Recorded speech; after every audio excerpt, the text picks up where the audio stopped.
The Boy Who Challenged a Kingdom story, England, 1215. The air was thick with fear.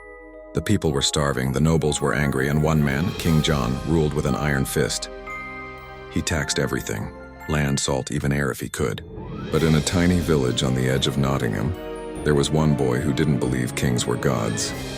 His name was William Fitzosborne, just 16, bold, quick-witted, and too fearless for his own good. He grew up hearing stories of knights and freedom, stories that ended with the same words, "No one can defy the king."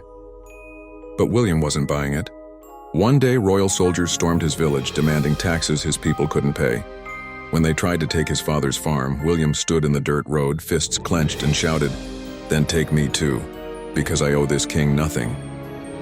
The soldiers laughed, but the villagers didn't. That night, for the first time, people whispered his name like a spark in the dark.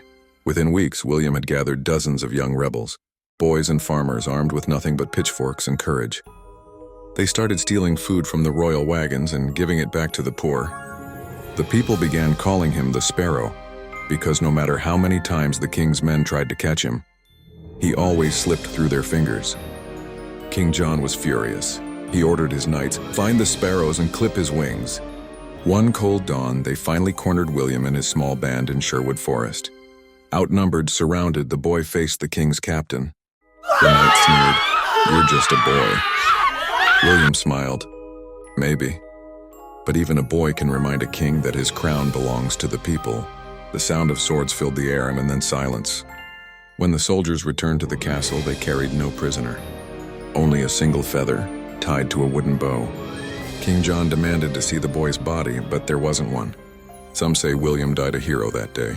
Others swear he lived on, hiding in the forest, becoming the legend we now call Robin Hood. But no one knows for sure. All that's certain is that the kingdom was never the same again. And sometimes, just before sunrise, people still see a shadow moving through the trees, a young archer with a smile, and a single feather drifting in the wind.